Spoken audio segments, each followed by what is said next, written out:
Hello everyone, मैं cell Rahul Bhattacharya और आज की वीडियो में हम बेसिकली आज से एक नया टॉपिक चालू करेंगे। ठीक है, तो मैं आज आपको सिर्फ इंट्रोडक्शन दे देता हूँ कि अगले कुछ महीनों में हम क्या क्या कवर करने वाले हैं।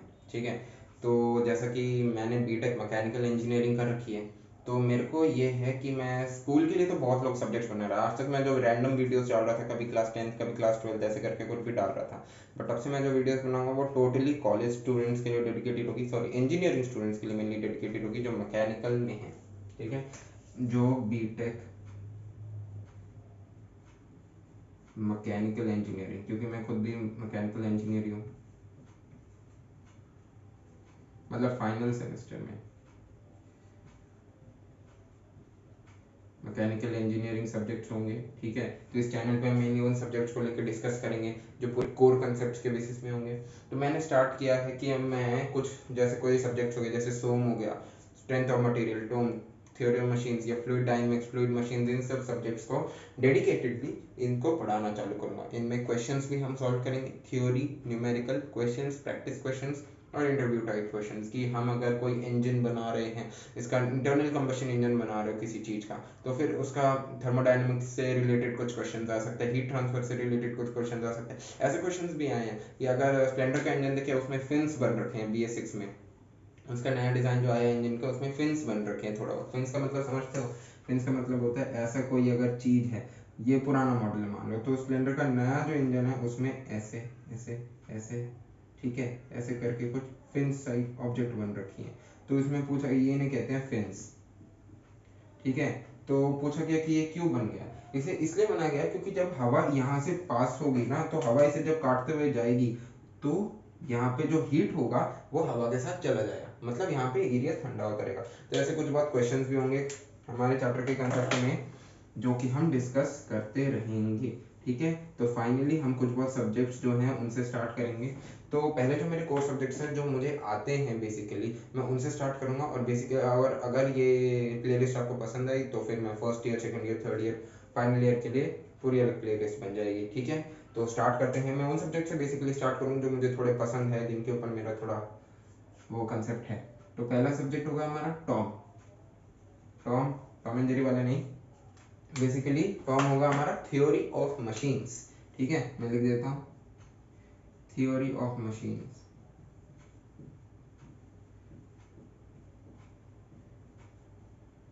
थ्योरी ऑफ मशीन्स में हम मेनली क्या पढ़ेंगे मैं आपको बता देता हूँ। थ्योरी ऑफ मशीन्स का मेनली डेडिकेशन है गियर्स के बारे में,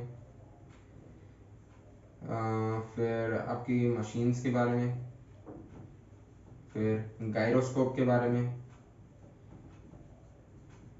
गायरोस्कोप पता है क्या होता है? गायरोस्कोप का मतलब होता है कि कोई चीज कितने एंगल से मुड़ रही है।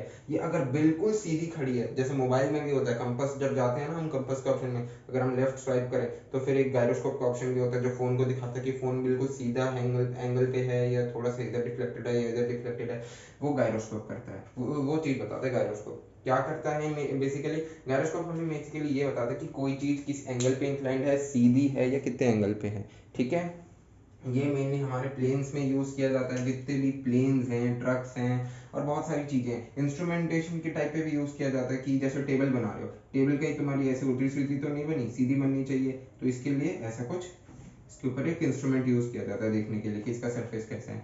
ठीक है, तो गायरोस्कोप पढ़ेंगे। और सबसे इंपॉर्टेंट जो हमने क्लास 11th 12th में भी पढ़ा था, rotational dynamics. Rotational dynamics, rotational dynamics क्या होता है? रोटेशनल डायनामिक्स यानी कि moment of inertia. Moment of inertia, ठीक है, मोमेंट ऑफ इनर्शिया का मतलब समझते हो क्या होता है? मोमेंट ऑफ इनर्शिया माने कि एक ऐसा कोई डिस्क है, उसका सेंट्रल जो एक्सेस है, एक सेकंड रुको, ये इसका ऐसा कोई डिस्क है, ठीक है, इसका जो सेंट्रल एक्सेस है वो यहाँ से है, इसका बीच का जो है ये फिर यहाँ इसका सेंटर एक्सेस है ये। ठीक है, इसे वाई और वाई डैश नाम दे देता हूँ, वाई वाई डैश। और इसका इसका हॉरिजॉन्टल एक्सिस अभी मैं बना रही हूँ, तो मुझे बताना है कि अगर एक पार्टिकल यहाँ रखा होगा इस एक्सिस पे एट अ डिस्टेंस d, तो इसकी स्पीड कितनी होगी एज कंपेरेटिव टू ये पार्टिकल जो यहाँ रखा है d/4 पे, तो इसकी स्पीड कितनी होगी। ऐसे छोटे मोटे क्वेश्चन है यार। मोमेंट ऑफ इनर्शिया तो हमने पढ़ाई था, और ये डिस्क है, डिस्क का मोमेंट ऑफ इनर्शिया क्या होता है? mr²/2। ठीक है। अभी मुझे पता है कुछ समझ नहीं आ रहा होगा, बस अभी टॉपिक के नाम ध्यान से देख लो, कुछ बहुत समझ लो कि क्या क्या पढ़ने वाले हैं, नाम देख लो, ठीक है। बस अभी हम बिल्कुल जीरो से शुरुआत करेंगे। 11 12 गियर्स होते क्या है, मैं इनको बिल्कुल जीरो से शुरुआत करूंगा। गियर हर एक चीज में होता है यार, हर एक गाड़ी के गियर, गियर मैंने होता क्या है, एक गियर एक ऐसी चीज होती है, मतलब मान लो एक सर्कल बना दिया ना, उसके ऊपर यहाँ पे टीथ लगे होते हैं, ठीक है। तो जब वो चीज रोटेट करती है, उसके साथ अगर तुम इसके ब्लैंक में और टीथ लगा दोगे ना ऐसे, तो वो भी दूसरी चीज रोटेट करने लगेगी। मतलब मान लो एक चीज ये है, एक चीज ये है, अगर इसका ये जो होल्डर है, पेन का होल्डर, ये अगर मैं यहाँ पे लगा दूंगा इसके इससे अटैच करके, तो ये रोटेट होगा, तो ये भी रोटेट होगा, ऐसे ऐसे करके करके, ठीक है। घड़ी की सुई में भी हमारे गियर यूज होते हैं, कभी खोल के दिखाओ तो। बहुत सारी चीजों में गियर, गाड़ी में तो होता ही होता है, उसमें तो बड़े वाले गियर यूज होते हैं, ठीक है। तो इन सब चीज़ों के बारे में हम कुछ बहुत डिस्कस करेंगे। गियर्स के बारे में मैंने बता दिया। मशीन्स तो बहुत सारी मशीन्स आएंगी हमारी, ठीक है। गायरोस्कोप मैंने बता दिया। प्लेन के एंगल के बारे में, एंगल ऑफ डिप, नहीं एंगल ऑफ डिप तो कुछ और हो गया, ठीक है। Rotational dynamics, moment of inertia, इन सब चीज़ों में आ गए। अब आते हैं हम दूसरे सब्जेक्ट पे। अभी इसमें बहुत सारे और भी टॉपिक्स हैं, ये तो मैंने आपको क्लासिफाई करके 4 मेन यूनिट्स बताए हैं। अब यूनिट्स को क्लासिफाई करोगे तो चैप्टर्स आएंगे, चैप्टर्स को क्लासिफाई करोगे तो हर एक टॉपिक बनेगा, ठीक है। तो अभी तो मैंने आपको शॉर्ट नोट बताया। अब आते हैं हम दूसरे सब्जेक्ट पे, सोम। सोम मैकेनिकल इंजीनियरिंग का one of the most important subject है। दोबारा सुन लो, मैकेनिकल इंजीनियरिंग का one of the most important subject है सोम। क्यों है, क्या मैं आपको अभी बताता हूँ। सोम हमारे दो, मैकेनिकल में भी यूज होता है और एक और है सिविल इंजीनियरिंग में भी यूज होता है, ठीक है। सोम का मतलब क्या होता है, स्ट्रेंथ ऑफ मटेरियल, ठीक है। तो सोम का मतलब होता है स्ट्रेंथ ऑफ मटेरियल, यानी कि किसी भी मटेरियल की क्षमता। इसमें हम क्या सीखेंगे, मान लो ये हमारा बहुत यूज होता है, ठीक है। किसी भी स्टील की क्षमता चेक करनी है, मतलब कोई भी रॉड है, जिससे मान लो कोई इंजीनियर अगर ब्रिज बनाने वाला है, ठीक है, तो ब्रिज के अंदर जो हम देखते हैं कि ब्रिज की शेप कैसी, क्या फ्लाईओवर है यार, फ्लाईओवर बनने वाला है, तो अगर हम फ्लाईओवर की शेप देखेंगे वो कैसी होनी चाहिए, ठीक है। कैसे होना चाहिए, ऐसे होना चाहिए, ऐसे होना चाहिए, या फिर कैसा होना चाहिए, ये सारा।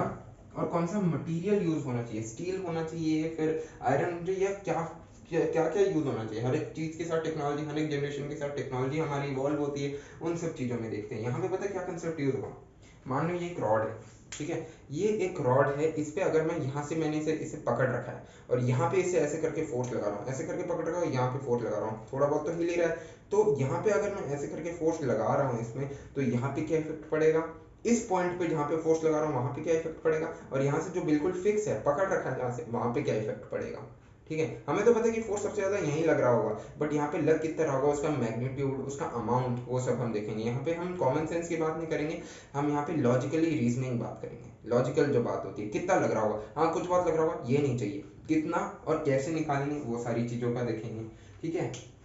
और मान लो बीच से ऐसे पकड़ रखा है और यहाँ से फोर्स लग रहा है, यहाँ से फोर्स लग रहा है, यानी कि बीच से ऐसे पकड़ रखा है, यहाँ से भी ऊपर का फोर्स, नीचे का फोर्स लग रहा है, यहाँ से भी।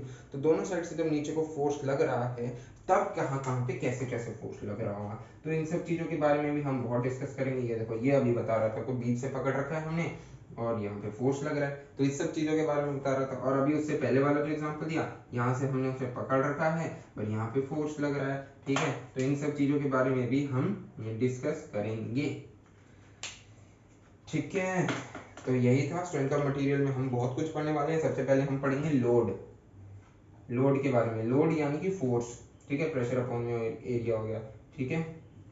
उसके बारे में हम पढ़ेंगे टाइप्स ऑफ बीम्स, यानी कि टाइप ऑफ रॉड। ये देखो, दो साइड से पकड़ रखा है, तब उस रॉड को क्या कहते हैं, एक साइड से पकड़ रखा है, cantilever beam, dual supported beam, ठीक है। टाइप्स ऑफ बीम या टाइप ऑफ रॉड। फिर हम पढ़ेंगे तुम्हारा सिंपली सपोर्टेड बीम के बारे में, और सिंपली सपोर्टेड बीम हो गया। और इसमें आता है तुम्हारा बहुत सारे टाइप ऑफ बीम्स और भी, fixed and continuous type of load, type दिख रहा है, टाइप ऑफ लोड के बारे में। टाइप ऑफ लोड यानी कि हो गया, एक पॉइंट पे लोड है, अगर मैं एक पॉइंट पे लोड को, एक और लोड यहाँ लगा दूं कुछ डिस्टेंस पे, मान लो x डिस्टेंस पे लोड यहाँ लगा दिया, तब हम क्या करेंगे, ठीक है। और अगर मान लो यहाँ पे एक लोड है, उसे मैंने कंटिन्यूस लोड अगर बनाना है, मतलब यहाँ पे भी लोड लग रहा है, एक से ऐसे ऐसे करके लोड लगे जा रहा है, लगे जा रहा है, तब कैसे कैसे करेंगे, ठीक है। मुझे पता है अभी तुम्हें बिल्कुल भी कुछ भी समझ नहीं आ रहा होगा, मैं बस अभी तुम्हें बेसिक ओवरव्यू दे रहा हूँ, ठीक है। तो उन सब चीज़ों के बारे में अब हम डिस्कस करेंगे। टाइप ऑफ लोड और भी बहुत सारे क्वेश्चन थे। Torsion, torsion and twisting moment,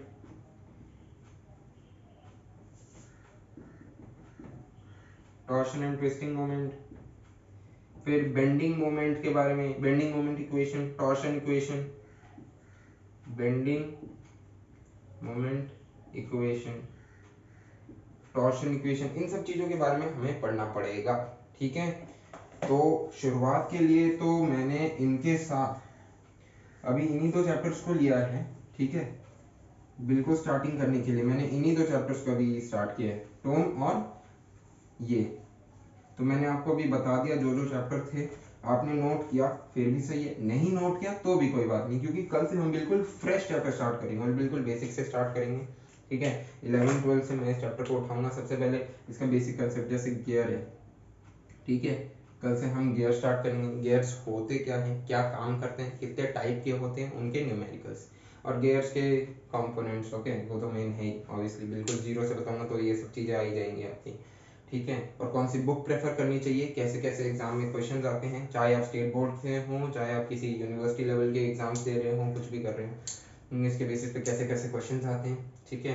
मैं तो खुद तो MDU महर्षि दयानंद यूनिवर्सिटी, वहाँ से हम पढ़े हुए हैं, तो हमारे बेसिक लेवल पे कैसे कैसे क्वेश्चन आते थे, मतलब एग्जाम लेवल में कैसे क्वेश्चन आते थे, वो भी आपको मैं बताऊंगा। अगर मेरे पास एग्जाम पेपर्स रखे हुए होंगे तो, नहीं तो मैं कहीं से सर्च कर लूँगा। बट बेसिक जो है मैं बुक से आपको सारे क्वेश्चन करा दूंगा। इसकी एक बुक आती है गियर्स की, मतलब टोन की, वो है RS खुरमी। वो काफ़ी इंपॉर्टेंट बुक है, अगर ले सकते हो तो ले लेना। अच्छी बुक है वो, मतलब उसमें सब कुछ दे रखा है RS खुरमी में कि कैसे कैसे क्या क्या, मतलब पूरा कंसेप्ट डिटेल में समझा गया। और जितनी बड़ी बुक होती है ना, जितनी डिटेल में होती है, वो उतना अच्छा होता है। अगर तुम ऐसे बंदे हो कि तुम लास्ट मोमेंट पे पढ़ते हो, खैर कॉलेज में कौन नहीं पढ़ता लास्ट मोमेंट पे, पर मैं वैसे बता रहा हूँ, अगर तुम्हें डिटेल में जाना है, जितनी बड़ी बुक होती है उतनी ज़्यादा डिटेल, हो जितना डिटेल उतना ज़्यादा तुम्हारे लिए बेनिफिट। क्यों भाई बेनिफिट? क्योंकि हर एक चीज़ खोल खोल के दे रखी होगी उसमें, और जितनी जल्दी खुली होगी तो तुम्हें उतने ज़्यादा क्वेश्चन, उतने ज़्यादा कंसेप्ट क्लियर होंगे। बट टाइम देना पड़ेगा, हर एक बुक को खत्म करने के लिए कम से कम 2 से 3 महीने देने पड़ेंगे। सॉरी, 2 से 3 तो बहुत कम कह रहा हूँ। 2 से 3 तो तब होता है रिवीजन में, कम से कम 5 महीने तो लेके ही चलो। 5 महीने पूरी बुक, 5 महीने भी नहीं यार, ज़्यादा कह दिया, 4 महीने पूरी बुक खत्म होनी चाहिए, ऑल क्वेश्चन ऑल एग्जाम्पल, तब जाके तुम उस बुक को फिर 2 से 3 भी ज़्यादा कहते हैं, 2 महीने में खत्म कर दोगे रिवीजन में। ठीक है। ये तो मैं बहुत आइडियली कह रहा हूँ यार, दिन में 2 घंटे, 1 1.5 घंटे तब पढ़ोगे, तब जाके ये 4 महीनों में खत्म होगी। अगर कस के पढ़ोगे थोड़ा, 3 घंटे पढ़ोगे दिन में, 3 से 4 घंटे, तो ये बुक तुम्हारी 1 महीने में भी खत्म हो सकती है। पर डेडिकेटली पढ़ना पड़ेगा, नो सैटरडे संडे छुट्टी, नो कुछ नहीं, पर ये तुम्हें देना पड़ेगा, तब जाके हो जाएगा। खैर ऐसे करके हम बहुत सारे और भी चैप्टर डिस्कस करते रहेंगे। तो कल मिलते हैं हम एक नए कंसेप्ट के साथ। ठीक है। तो कल से हम मैकेनिकल इंजीनियरिंग का पूरा नया दौर, वो पूरा नया कोर्स शुरू करने वाले हैं। सबसे पहले हम थ्योरी और मशीन से स्टार्ट करेंगे, और कल ही मैं आपको बता दूंगा कि कौन सा हम टॉपिक सिलेक्ट, कौन सा यूनिट हम सिलेक्ट करने वाले हैं। ठीक है। तो ऑल द बेस्ट तब के लिए, तब तक के लिए।